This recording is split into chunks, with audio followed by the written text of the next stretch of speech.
Assalamualaikum semua, kembali lagi di MI Tech bersama saya Fadil. Sorry gak nampilin diri dulu karena saya lagi banyak urusan. Dan akhirnya saya punya kesempatan buat comparing kedua prosesor yang lagi banyak ditanyain dan lagi banyak dicari, yaitu AMD Ryzen 3 3300X dan Ryzen 5 3500. Sementara itu, tanggal 8 Oktober kemarin, Our Lord Lisa Su baru aja debut Ryzen 5000 series alias Zen 3, yang mana cuma Ryzen 5, 7, dan 9 doang. Mungkin Ryzen 3-nya nyusul kali ya. Dan kembali ke topik, si Ryzen 3 3300 dan Ryzen 5 3500 ini punya harga yang beda 200 ribuan dan performanya yang gak jauh beda juga. Dan semoga harga kedua prosesor ini bisa turun kalau Ryzen 3 5000 series muncul. Kemarin saya coba open vote di postingan YouTube dan kalian ada yang pilih Ryzen 3 3300X dan juga Ryzen 3 3500. Walau tentu lebih banyak yang pilih Ryzen 3 3300X. Dan seperti yang kita tahu, Ryzen 3 3300X ini menjadi prosesor goib yang mana stoknya itu sangat terbatas dan udah sold out di mana-mana. Dan buat kalian yang mau rakit PC dengan Ryzen 3 3300X ini, sebenarnya bisa langsung nambah budget untuk pindahin opsi ke Ryzen 5 3500X atau bisa menghemat dikit ke Ryzen 5 3500 ini, yang mana performanya nggak beda jauh, cuma beda di konfigurasi dan harga tentunya. Kedua CPU ini tentunya udah unlocked, jadi udah bisa di overclock. Dengan catatan motherboard yang kalian pakai adalah motherboard yang support overclocking. Kedua CPU ini udah include cooler bawaan, yaitu Wraith Steels, yang mana cooler ini udah pas buat jalan default harian. Perbedaan si Ryzen 3 3300X dan Ryzen 5 3500 ini bukan hanya di harga dan performa, tapi ada perbedaan di spesifikasi, terutama jumlah core dan topologi CCX-nya, yang mana Ryzen 3 3300X punya 4 core dan 8 thread di satu CCX di dalam satu CCD. Sementara Ryzen 5 3500X punya 6 core tanpa hyperthreading dan 2 CCX yang masing-masing menampung 3 core di dalam satu CCD. Dan artinya Ryzen 3 3300X lebih unggul karena yang mana apabila CPU punya satu CCX aja dalam satu CCD, maka cache dan trace gak akan dibagi lagi dan berpengaruh terhadap latency. Tentu dalam boost clock Ryzen 3 tetap unggul. Oke, yang menjadi tujuan video ini yaitu kita bakalan langsung tes performanya, mulai dari default sampai OC harian. Oke, sistem yang saya gunakan yaitu motherboardnya MSI X470 Gaming M7 AC, RAM Gale Evo Potenza 2x8GB 2666 MHz di overclock ke 3200 MHz CL16, GPU Sapphire Radeon RX 5500 XT, power supply Entermax Nexon 500W, monitor LG 22mm 430, SSD 120GB dan harddisk 1TB. Dan untuk cooler aftermarket saya pakai Aerocool Silent 4. Oke, untuk suhu saat saya jalanin stress test, kedua CPU ini punya heat output yang mirip-mirip. Stok cooler Wraith Steels-nya ini udah cukup ngepas kalau buat jalan default tanpa overclock ataupun PBO. Namun apabila kita overclock kedua CPU ini ke 4,4 GHz ke atas, suhunya nggak bisa terhandle hanya dengan cooler bawaan. Jadi saya nggak melakukan tuning overclocking apapun bila menggunakan cooler bawaannya ini.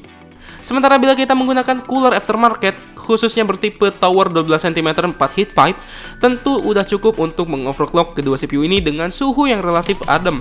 Jadi kalau kalian mau main overclock dengan kedua CPU ini, disarankan untuk sekalian beli water cooling 240 mm atau air cooler tower seperti Aerocool Silent 4 ini, atau merek lain yang punya spesifikasi cooling yang mirip. Lanjut untuk boost clock, saat menggunakan stock cooling kedua CPU tidak ada perbedaan apapun saat mode default ataupun PBO. Dan kita bisa lihat di sini bahwa PBO all core bisa berjalan cukup stabil di 4,1 GHz dan single core yang gak terlalu tinggi hanya di 4,2 GHz dengan stock cooling. Dan pada mode overclock, clock speed dan performa multicore di sini sangat stabil dengan cooling aftermarket. Untuk power draw, kedua CPU ini terbilang irit banget walau TDP-nya nggak menjadi acuan, asalkan kalian menggunakan cooling aftermarket. Saat di overclock pun, kedua prosesor ini nggak akan menjulang tinggi power consumption-nya, stay di bawah 75 derajat. Sebenarnya Ryzen 5 3500 ini udah cukup kencang.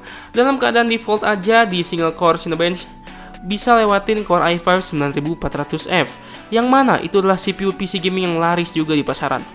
Untuk performa multicore-nya, rasanya di sini udah jelas lah ya. Mau gimana pun Ryzen 3 3300X udah pasti menang karena memiliki jumlah thread yang lebih besar.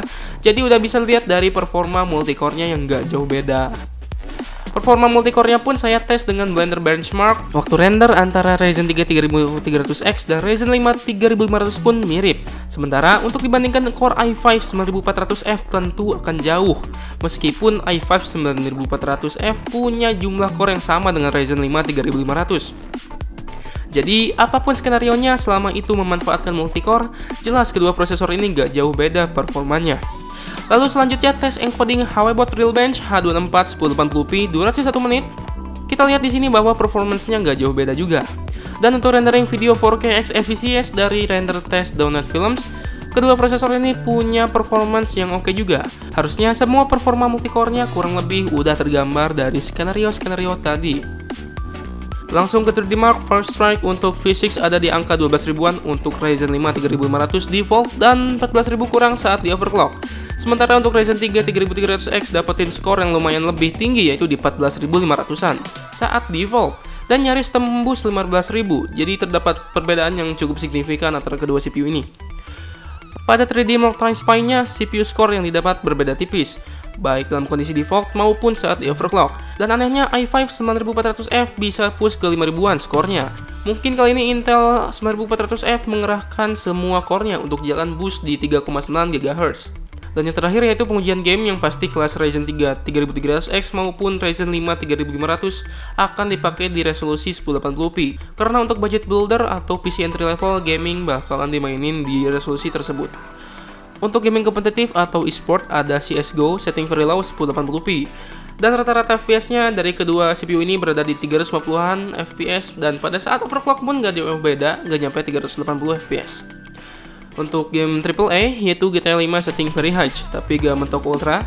Tentu game ini CPU bound banget dari dulu jadi masih masuk tes dan dapetin FPS yang kurang lebih mirip-mirip antara kedua CPU ini. Dan pengujian game terakhir itu adalah World War Z dengan setting very low Vulkan.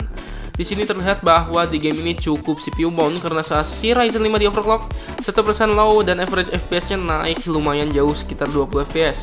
Sementara untuk Ryzen 3 3300X yang naik hanya di average FPS-nya aja. Oke, kesimpulan saya untuk kedua prosesor ini berdasarkan tes tadi, si Ryzen 3 3300X ini adalah CPU 4 core yang powerful banget, bahkan ngalahin kakaknya sendiri. Dan untuk Ryzen 5 3500 ini emang udah sewajarnya punya performance segini karena di konfigurasi dan optimization yang udah seharusnya gini. Di harganya pun ini sangat reasonable. Mungkin buat kalian yang pengen pakai Ryzen 3 3300X ini tapi gak nemu-nemu di pasaran, kalian bisa lirik Ryzen 5 3500 ini yang harganya lebih murah namun performance-nya yang ikut terpangkas dikit. Atau mungkin buat kalian yang ngejar performance aja tanpa mentingin 7 nanometer dan fitur PCIe 4.0-nya, kalian bisa beli Ryzen 5 2600 yang mana punya harga yang sama dengan Ryzen 5 3500 namun punya performance yang jauh lebih tinggi dari Ryzen 3 3300X. Atau kalian bisa tunggu Ryzen 3 5000 series yang mungkin punya berbagai kejutan, tapi tentunya harus dengan motherboard chipset 500 series. Oke, gitu aja kesimpulan saya tentang perbandingan Ryzen 3 3300X dan Ryzen 5 3500 ini. Gimana pendapat kalian tentang kedua CPU ini? Apakah kalian akan tetap memilih Ryzen 3 3300X walaupun goib? Atau bisa lirik Ryzen 5 3500 yang lebih hemat per 1000? Silahkan aja komentar di bawah. Terima kasih AMD Indonesia karena telah memberi saya kesempatan untuk comparing kedua CPU ini. Like apabila kalian suka dan apabila video ini bermanfaat, share dan subscribe ke channel MITech ID. Join Discord MITech dan follow sosmed MITech, link di deskripsi. Saya Fadil seperti biasa, see you next time, stay safe, wassalamualaikum.